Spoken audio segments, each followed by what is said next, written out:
নারী কেমন জানেন? আপনার স্ত্রী পৃথিবীর সবথেকে বড় সেবিকা, নার্স। পৃথিবী আকাশের নিচে জমিনের উপরে সবথেকে বড় নার্সের নাম শুনবেন? সবথেকে বড় নার্স যাকে বলা হয়েছে সেবিকা, নার্স কে জানেন? স্ত্রী। সুবহানাল্লাহ বলা গেল না? তা বলবেন কেন? বইয়ের সুনাম করছি, বাস্তব বলছি। একজন হসপিটালের নার্স, একটা নার্সিং হোমের নার্স আপনাকে কি দিতে পারে? আপনার টাকার বিনিময়ে আপনাকে শুধু কি করতে পারে? সে আপনার পেশাব পায়খানা পরিষ্কার করে দিতে পারে, আর কি করতে পারে? একটু ইনজেকশন দিতে পারে। কিন্তু আপনার স্ত্রী, শুনে রেখে দিই, স্ত্রী আপনাকে জীবনের সব কিছু দিতে পারে। জোরে বলে সুবহানাল্লাহ। এজন্য স্ত্রীকে মূল্যায়ন করতে শিখুন। আমরা তো স্ত্রীকে মূল্যায়ন করি না। আমরা মনে করি আমরা বাইরে অনেক কাজ করে আসি, আর বাড়িতে স্ত্রী খালি বসে বসে খায়। এটা ভুল ধারণা। আপনাকে যদি বলা হয় তুই ওই নারীর কাজটা কর, আর নারী তোর কাজটা করবে, কল্পনা করতে পারবেন না। এই জন্য আপনাদের বলে যাচ্ছি। আর একটা কথা বলছি, মা বোনরা মনে মনে ভাবছে আগামী বছর এই মৌলবীকে নিয়ে আসবে, তোরা আনতে আমরা দাঁড়া, আদার সঙ্গে বেটা তো বউ আছে। বাস্তবটাই বলছি। চলে চলে শুনে রেখে দিন, স্ত্রী কেমন জানেন? নিজের স্ত্রী হলো নিম পাতা। কি বললাম? নিম পাতা খেলে টক লাগে না মিষ্টি লাগে? তেতো। নিজের স্ত্রী হলো নিম পাতা, আর পরের স্ত্রী হলো রসগোল্লা।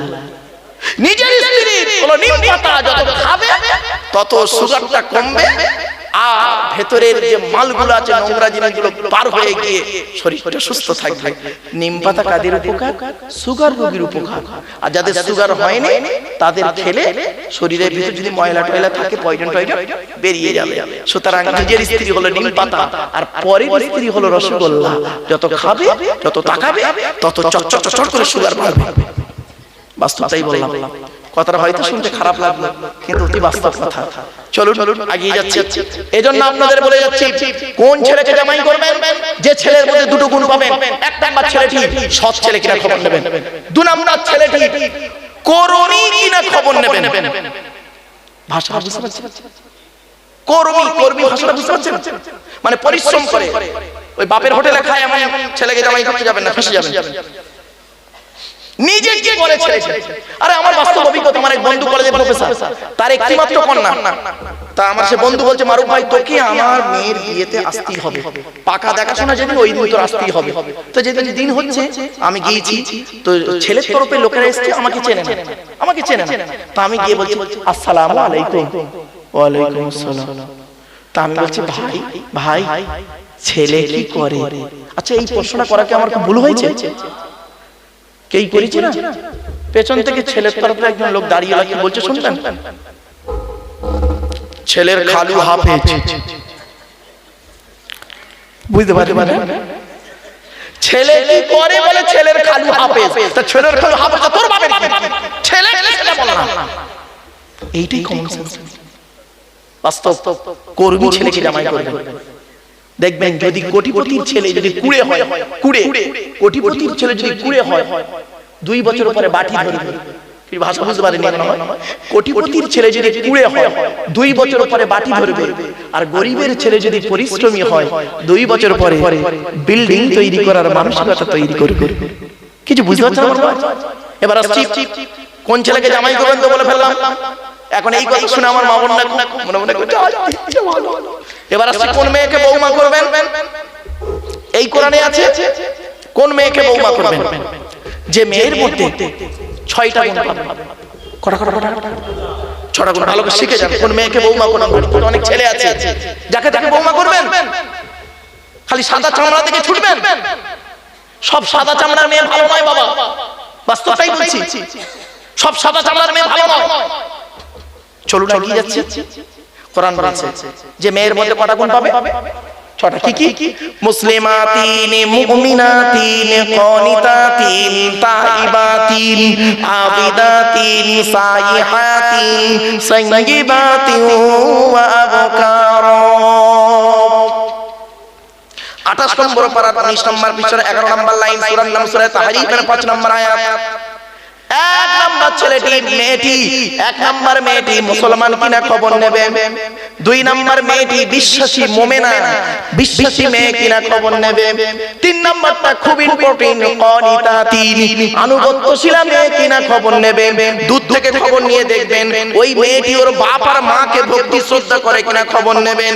দূর থেকে খবর নিয়ে যদি সঠিক তথ্য পেয়ে যান মেয়েটি ওর বাপ আর মাকে ভক্তি শ্রদ্ধা সম্মান করে না, ও যত সুন্দরী মেয়ে হোক আর যত বড় সাহেবের মেয়ে হোক, খবরদার ওই মেয়েকে জীবনে কোনোদিন বৌমা করো না। ও নিজের বাম্মাকে ভক্তি শ্রদ্ধা করে না, তোমার বাম্মার পাতে সহজে এক থালা ভাত দিতে চাইবে না। ঠিক না বেটা? নারী জাতির পৃথিবীতে শত্রু দুটো। কটা কটা কটা? নারী জাতির শত্রু পৃথিবীতে কটা? দুটো। আমার মা বোন এবারে রেগে যাবে, দেখুন রাগ করবেন না, বাস্তব বলছি। নারী জাতির শত্রু দুটো। কি কি? কে কে? এক নাম্বার হলো সতীন। কি বললাম? সতীন হলো নারী জাতির শত্রু, চরম শত্রু। কিরকম শত্রু দেখবেন? দেখুন, স্বামী মরে যায় যা, সতীন তো বিধবা হলো, ও নিজে যে বিধবা হয়ে গেছে খেয়াল, সতীন বিধবা হয়ে খুশি। এই হলো নারী জাতির চরিত্র। আরেকটা দেখে, নারী জাতির আরেকটা শত্রুকে, দুই নাম্বার শত্রু হলো ননদ। কি বললাম? ননদ কাকে বলে? স্বামীর বোনকে। ননদ হলো নারী জাতির চরম শত্রু। এই জন্য শুনে নিন, এই বাবাজিরা শুনে নিন, ভুল বুঝবেন না আমাকে। আপনারা যখন আপনাদের বোনকে, আপনার বোনকে যখন আপনি ছোলা চিনি জামা কাপড় টাকা পয়সা কিছু দেবেন, স্ত্রীকে মানে বউকে না জানিয়ে দেওয়াটাই উত্তম। বউকে জানিয়ে দেবেন না, খবরদার। বউকে না জানিয়ে গোপনে বোনকে দেবেন, আল্লাহ খুশি হবে। আর আমরা এত বোকা, বউ পাগলা বিবির গোলাম এতটাই হয়ে গেছি, আমরা বোনকে একটা শাড়ি দিচ্ছি, বোনকে একটা শাড়ি দিচ্ছি, বউকে জানিয়ে, জানো শোনা, জানো শোনা, এইটা বোনকে দিচ্ছি, ওর কলিজা ফেটে যাবে। আচ্ছা, কেনই বা আমরা বইয়ের অনুমতি নেব না?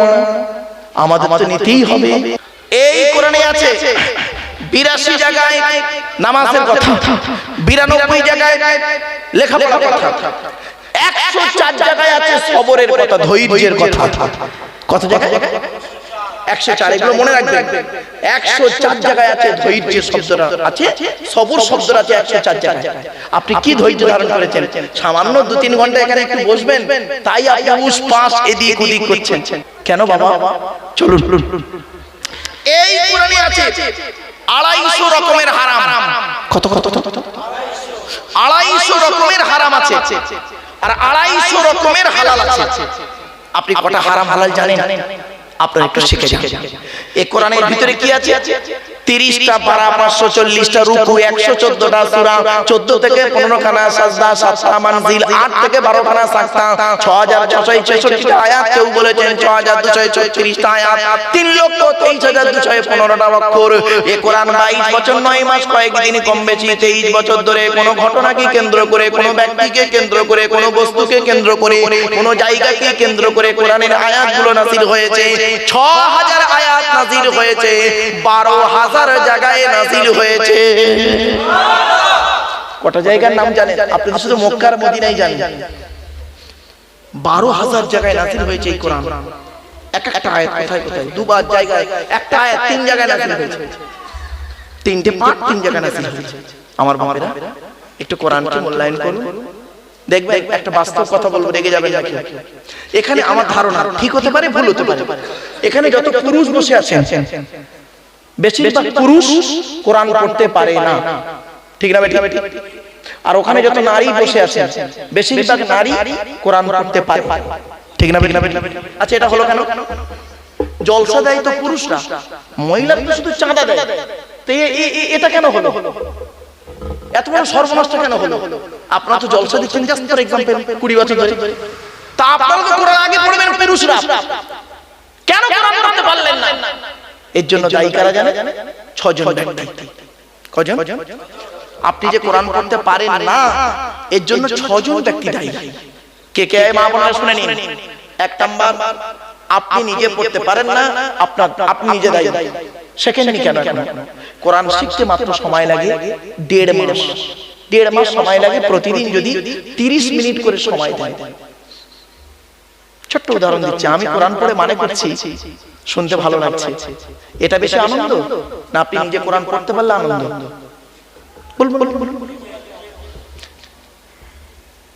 আপনাদের বাস স্ট্যান্ডে একটা বিরিয়ানি দোকান আছে, ধরুন বিরিয়ানি সেন্ট বেরোচ্ছে, লাল কাপড় জড়ানো একটা হাঁড়িতে বিরিয়ানি আছে, সেন্ট বেরোচ্ছে, ওইটা বেশি আনন্দ না হোটেলের ভিতরে ঢুকে 1 প্লেট বিরিয়ানি কিনে খাওয়াটা আনন্দ? খাওয়াটা আনন্দ কত সহজে বুঝে ফেললেন, তাহলে ওটা যদি বুঝতে পারলেন এটা কেন বুঝতে পারলেন না? বাপেরা বাড়ি থেকে ভাববে এটা কেন হলো আপনাদের মধ্যে যে পুরুষরা কোরআন পড়তে পারে না আর মহিলারা কোরআন পড়তে পারে? শুনে নিন, 6 জন দায়ী। কজন?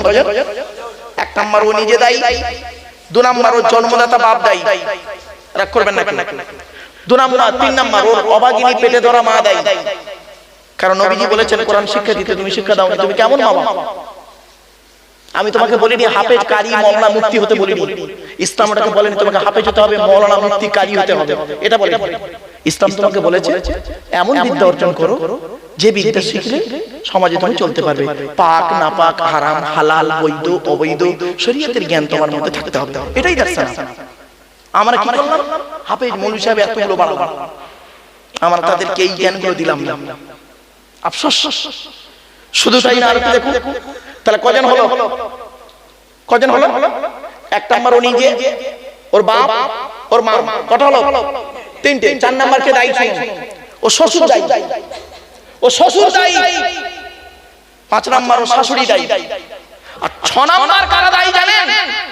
যারা বিয়ে দেখাশোনায় গেছে, ওরা, ওদের উপর আল্লাহর গজব হয়ে যাবে পরে। যারা বিয়ের দেখাশোনায় গেছে, বিয়ের দেখাশোনায় যারা গিয়েছে ওরা দায়ী। কিরকম সবাই মা বোনেরা শুনে নিন, কত বড় সর্বনাশ করেছে দেখুন যারা বিয়ের দেখাশোনায় গেছেন। আজকের বাড়িতে গিয়ে আগামী দিনে দেখাশোনায় যাওয়ার আগে 5 বার ভাববেন। আপনারা মেয়ে দেখতে গিয়ে কি করেন?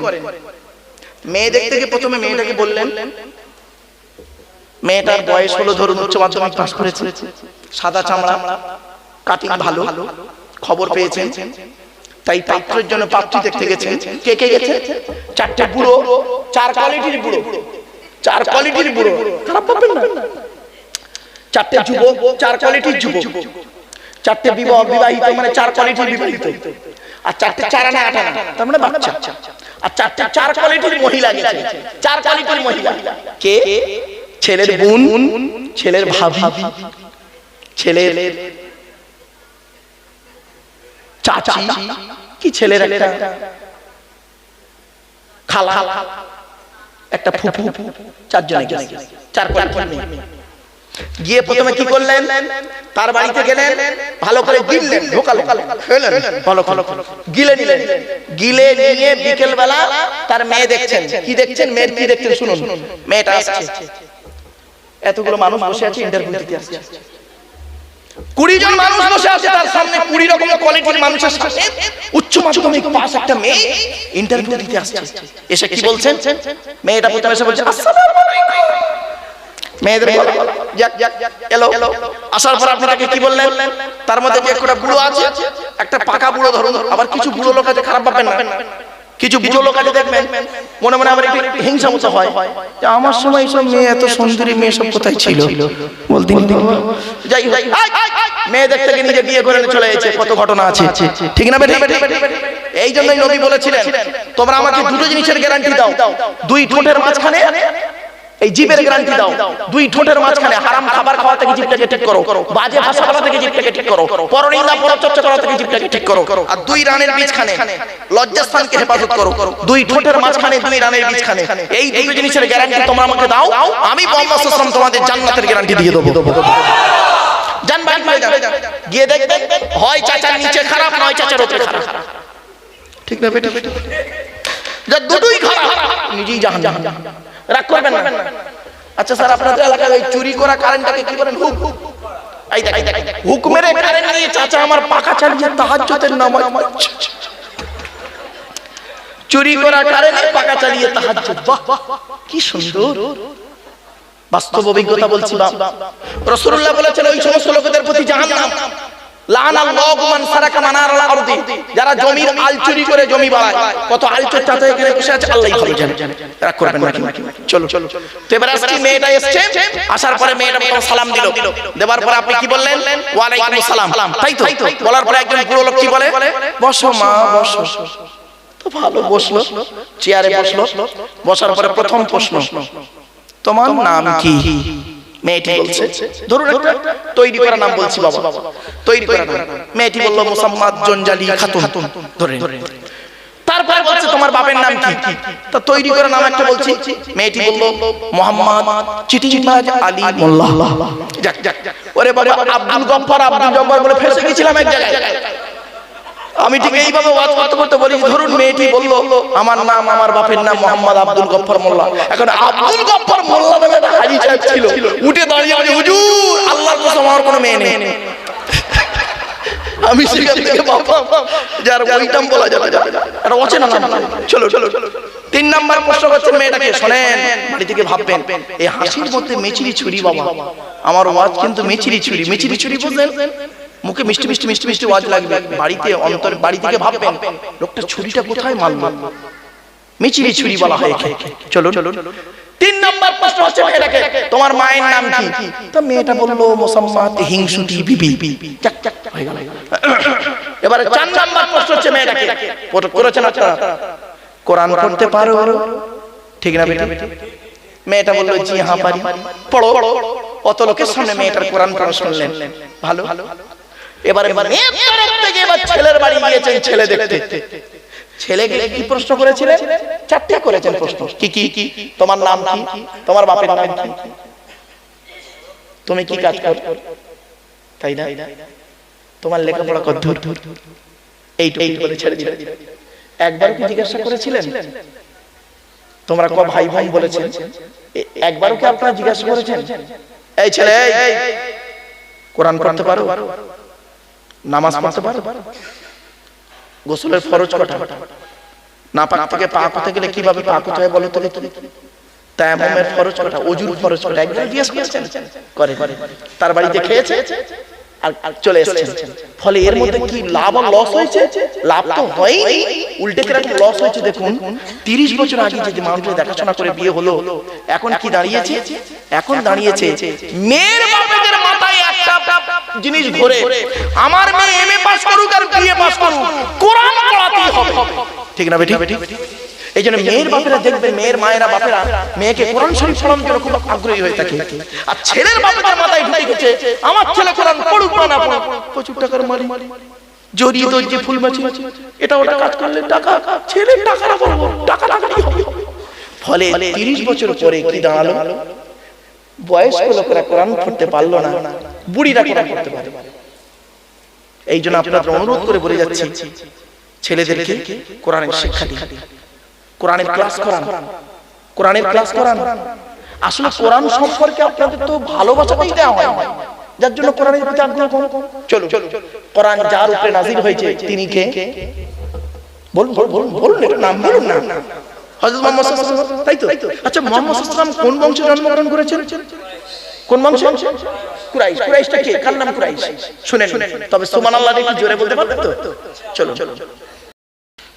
কুরাইশটা কে শুনেন, মুহাম্মদ সাল্লাল্লাহু আলাইহি ওয়াসাল্লামের পরিচয় দিচ্ছি। এতক্ষণ আল্লাহর ঘর, আল্লাহ এবং আল্লাহর কিতাব, তিনটের পরিচয় দিয়েছি। এবারে মুহাম্মদ সাল্লাল্লাহু আলাইহি ওয়াসাল্লামের পরিচয় দিচ্ছি। কোন বংশ বললেন? কুরাইশ। মুহাম্মাদের বাপের নাম আব্দুল্লাহ, আব্দুল্লাহর বাপের নাম আব্দুল মুত্তালিব, আব্দুল মুত্তালিবের বাপের নাম আব্দে মান্নাফ, আব্দে মান্নাফের বাপের নাম হাশিম, হাশিমের বাপের নাম কুসাই, কুসাইয়ের বাপের নাম কিলাব, কিলাবের বাপের নাম মুররা, মুররার বাপের নাম লুবাই, লুবাইয়ের বাপের নাম কাব, কাবের বাপের নাম গালিবি, গালিবের বাপের নাম ফিগিরি, ফিগির থেকে কুরাইশ বংশ এসেছে।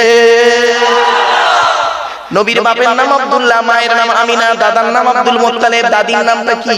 নেতিলা বিনতে খব্বাব, ব্র্যাকেটে ফাতেমা, কেউ বলেছেন সামিরা। নবীর নানার নাম হলো আব্দুল ওয়াহাব জুহরি, নবীর নানির নাম হলো বারিরা বা বাররা, নবীর দুধমার নাম হলো হালিমা, নবীর দুধ বাপের নাম হলো হারেস, নবীর দুধ ভাইয়ের নাম আব্দুল্লাহ, নবীর বাপের নাম আব্দুল্লাহ, নবীর দুধ ভাইয়ের নাম আব্দুল্লাহ। দুজন এক করে ফেলবেন না। নবীর জন্ম 570 খ্রিস্টাব্দে। ইংরেজি কি মাস ছিল? 29 আগস্ট। আরবি মাস ছিল রবিউল আউয়াল মাস 12 তারিখ, মতান্তরে 9 তারিখ, সোমবার শবে সাদেকের সময় আরবের মক্কা নগরী কুরাইশ বংশে নবীর জন্ম। নবীর বাপেরা হলো 10 ভাই, নবীর মায়েরা হলো 19 বোন। নবীর 9টা চাচা, নবীর 9টা চাচা, 18টা খালা, 6টা ফুফু, 7টা ছেলে মেয়ে। তুমি তো নবীর কিছুই জানো না। বাপেরা, আপনি যাকে নিয়ে করছেন সারা পৃথিবী গবেষণা করছে, আর আমরা তার পরিচয় জানি না। এটাই আফসোস আমার বাপেরা। নবী নবী নবী নবী করে এত চিৎকার করলেন। নবী মক্কা থেকে মদিনায় যাচ্ছেন 2 ঘন্টা করে। একজন বক্তব্য রাখছেন, জাস্ট মক্কা থেকে মদিনায় গেছেন, তাও 2 ঘন্টা শেষ হচ্ছে না। আরো অনেক বললে ভালো ভালো। আরে ওই রকম যদি বিস্তারিত যদি খুব বেশি ডিসকাস করা হয়, তাহলে সেমিনার দিতে হয়। 1 মাস ধরে সেমিনার দিবেন। মুহাম্মদ সাল্লাল্লাহু আলাইহি ওয়াসাল্লামের 63 বছরের জীবনী শুনলে চমকে যাবে, কল্পনা করতে পারবেন না। এই গোটা কোরআনটাই হলো মুহাম্মদ সাল্লাল্লাহু আলাইহি ওয়াসাল্লামের চরিত্র। জোরে বলুন, গোটা কোরআনটাই মুহাম্মদ সাল্লাল্লাহু আলাইহি ওয়াসাল্লামের চরিত্র। কল্পনা করতে পারবেন না। চলো চলো, নবীর বাপেরা ক ভাই বলেছি? 10 ভাই। নবীর কটা চাচা বলেছি? 9টা চাচা। কি কি শুনুন, নামগুলো শুনুন। বড় চাচার নাম হারেস। কি বললাম? হারেস, জুবাইর, মুকাইয়িব, ফাইদা, যায়দা, আবু লাহাব, হামজা, আব্বাস, আবু তালেব। নবীর বাপ হলো আব্দুল্লাহ। এই ইউটিউবাররা না এইগুলো ছাড়ে না। কি ছাড়ে দেখবেন? আমি আজান দিয়েছি কিভাবে, বুঝলেন? আজান দিল, ওই যখন আজান দিয়েছি একামত ওইটাই এরা ছাড়ে। ওই খেসা করার কথাটা ওইটাই ছাড়ে। দেখবেন একটা মুয়াজ্জিনের ছবি দেবে, দিয়ে গাল হাতে আজান দিচ্ছে, আর আমার আওয়াজটা লাগিয়ে দিবে। এই হলো ইউটিউবারদের ব্যাপার। এইজন্য বেশ কিছু ইউটিউবারের প্রতি আল্লাহর গজব, সকলের নয়, বেশ কিছু ইউটিউবারের প্রতি আল্লাহর গজব। ওদের উন্নতি হয় না, আল্লাহ তোলে আর ফেলে দেয়। আর কিছু ইউটিউবার আছে এমন, আল্লাহকে খুশি করার জন্য ইউটিউবারগিরি করে, অনলাইন মানে এগুলো চালায়, আল্লাহ তাদের রহমত নাযিল করে। এই জন্য নিয়তটা হলো সবথেকে বড় জিনিস আমার বাপেরা। এই জন্য বলি আপনাদের এই জিনিসগুলো একটু বাড়ি থেকে ভাববেন। চলো এবার আসছি নবীর 7টা ছেলে মেয়ে। কটা? 7টা ছেলে মেয়ে, 3টে পুত্র সন্তান, 4টে কন্যা সন্তান। 3টে পুত্র সন্তানের নাম কি? বড় ছেলেটার নাম হলো কাসেম। কি বললাম? কাসেম। এগুলো মনে রাখবেন, কাসেম। তারপর ছেলেটার নাম হলো তাহির বা তৈয়ব। ছোট ছেলেটার নাম হলো ইব্রাহিম। 4টে কন্যা সন্তান। বড় মেয়েটার নাম যায়না, তারপর হচ্ছে রুকাইয়া, উম্মে কুলসুম। ছোট মেয়েটার নাম হলো ফাতেমা, যার সঙ্গে নবী আলীর বিবাহ দিলেন। আচ্ছা, মুহাম্মদ সাল্লাল্লাহু আলাইহি ওয়াসাল্লাম হযরত আলী রাদিয়াল্লাহু তাআলা আনহুকে জামাই করতে গেলেন কেন? আরবে কি ছেলের অভাব ছিল? তাহলে আলীকে জামাই করতে গেলেন কেন? আল্লাহর হুকুম তো আছে। আলীর মধ্যে আল্লাহ পাক অনেক গুণ দিয়েছিলেন, যে অন্যান্য পুরুষের মধ্যে সেই গুণগুলো ছিল না। আল্লাহ পাক এত গুণ আলীর মধ্যে দিয়েছিলেন। তা বলে আবার আবেগে বলে ফেলবেন না, আলীকে আবার নবী বলে ফেলবেন না। অনেক শ্রেণীর মানুষ কি করে, আলীকে নবী বলে ফেলে, আর তখন হয়ে যায় কেলোর কীর্তি, মানে নিজেকে ধর্ম মানে ঈমান থেকে হারা হয়ে যায়। অনেক ব্যক্তি দেখবেন, ইসলামে এমন একটা ধর্ম, আবেগের ধর্ম ইসলাম নয়, এটা মনে রাখবেন, বারবার বলছি। অনেক আমরা আবেগে বলে ফেলি মুহাম্মদ সাল্লাল্লাহু আলাইহি ওয়াসাল্লামকে আল্লাহর সঙ্গে তুলনা করে দিই, যে খোদা কা ওহি নবী হ্যায়, নবী খোদা সে জুদা নেই। আরে যে আল্লাহ সেই নবী, কাজে কাজে খবরদার বলবেন না जो खुदा का वही नबी है, नबी खुदा से जुदा नहीं। ये बात तो बिल्कुल सही नहीं। अगर कोई मौलाना तकरीर में ऐसा कहे जो खुदा का वही नबी है, नबी खुदा से जुदा नहीं, उस मौलाना को तकरीर करने के बाद दोबारा ईमान लाना जरूरी है। लिहाजा खुदा के ज़ात मुबारक अलग है, रसूल के ज़ात मुबारक अलग है। यही अकीदा अहले सुन्नत वल जमात की है। ये मेरी बात समझे भैया? बापेरा যে আল্লাহ সেই নবী, খবরদার বলবেন না আল্লাহ জাতে মুবারক আলাদা, নবী জাতে মুবারক আলাদা। আল্লাহ হলেন খালি, নবী হলো মাখলুক। ক্লিয়ার? এটা মাথায় রাখুন। এই আবেগ নিয়ে কোনোদিন চলবেন না। চলো আরেকটা এগিয়ে যাচ্ছি। এবার আসছি মুহাম্মদ সাল্লাল্লাহু আলাইহি ওয়াসাল্লাম জামাই করলেন হযরত আলী রাদিয়াল্লাহু তাআলা আনহুকে, তাই তো? চলে, আলীর মধ্যে অনেকগুলো গুণ ছিল, তার মধ্যে দুটো গুণ বলি। দুটো গুণ বলবো? আরে বলবো কি বলুন না? বলবো, শুনে নিন আমার মা বোনরা, শুনে নিন, আর বাবাজিরা, যুবক ভাইরা শুনে নিন, যাদের মেয়ে আছে বাড়িতে, যাদের বাড়িতে মেয়ে আছে, কোন ছেলেকে জামাই করবেন? কোন ছেলেকে জামাই করবেন? শুনে নিন, যে ছেলের মধ্যে দুটো গুণ পাবেন। কটা কটা কটা? যে ছেলের মধ্যে দুটো গুণ পাবেন ওই ছেলেকে জামাই করবেন। সে কালো, ফর্সা, লম্বা, বেটি ওসব দেখার দরকার নেই। দুটো গুণ যে ছেলের মধ্যে আছে, এক নাম্বার ছেলেটি, এক নাম্বার ছেলেটি সৎ ছেলে কিনা খবর নেবেন। কি বললাম? এই সৎ শব্দটার ব্যাখ্যা আপনি কত বড় কল্পনা করতে পারবেন না? সৎ শব্দটার ব্যাখ্যা, সৎ দুই ঠোঁটের মাঝখানে বলেছি মনে আছে, দুই ঠোঁটের মাঝখানে দুই রানের মাঝখানে বাড়ি থেকে ভাববেন, এই দুটোর ওয়াজ যদি পরিকল্পনা করতে পারবেন না। এই জন্য নবীজি বলেছিলেন, the messenger of Allah peace be upon him said the best are those with good manner. নবী বলেন, তোমাদের মধ্যে উত্তম ব্যক্তি হলো ওই লোকটা যার ক্যারেক্টার, চরিত্র ভালো, ওই লোকটাই হলো উত্তম ব্যক্তি। একজন উকিল, ব্যারিস্টার, মাস্টার, ডাক্তার, মোল্লা, মৌলভী সাহেব, পীর সাহেব, দরবেশ সাহেব, আমির সাহেব, মুফতি সাহেব যদি চরিত্র খারাপ হয়, আর একজন টডিওয়ালার চরিত্র যদি ভালো হয়, টোটোওয়ালাটাই হলো আল্লাহর কাছে প্রিয় ব্যক্তি। Many of us something lost, health loss is nothing lost, but character loss is everything lost. মানুষ যদি টাকা চলে যায়, ইনকাম করে টাকাটা আবার ফিরে আসবে বাবা। মানুষ যদি শরীর চলে যায়, ভিটামিন জাতীয় খাবার, ফ্যাট জাতীয় খাবার, শর্করা জাতীয় খাবার, প্রোটিন জাতীয় খাবার খেলে শরীরটাও ফিরে আসবে। কিন্তু যদি মানুষের চরিত্র চলে যায়, চরিত্র কিন্তু আর ফিরে আসবে না। আমার মায়েরা, বোনেরা, বাবাজিরা, যুবক ভাইরা, চরিত্রটাকে হারাবেন না, অনুরোধ করে বলে যাচ্ছি। চলুন এগিয়ে যাচ্ছি। এবার আসছি এক নাম্বার ছেলেটি সৎ ছেলে কিনা খবর নেবেন। আপনার মেয়ে দেখতে গেলে হাজারবার চেক করেন, ছেলেটাকে চেক করেন না তো? মেয়েটাকে দেখেন কটা ছেলের সঙ্গে প্রেম করেছে না, আর ছেলেটাকে কই দেখলেন না কটা মেয়েকে নষ্ট করেছে? এটা দেখলেন না? ও ছেলেটার চাকরি আছে, ছেলেটার অনেক অনেক তিনতলা ঘর আছে। ওরে বোকা, খালি ছেলের ওই বাহ্যিক দেখে বিয়ে দিও না। অনেক স্বামী আছে, অনেক স্বামী আছে নিজের স্ত্রীকে রেখে দিয়ে অন্য নারীর সঙ্গে পরকীয়ায় লিপ্ত আছে। ঠিক না বেঠিক? দেখলে মনে হবে ফেরেশতার মতো। রাগ করবেন না, আপনাদের বলে যাচ্ছি, পুরুষদের বলে যাচ্ছি, আমাকে ভুল বুঝবেন না।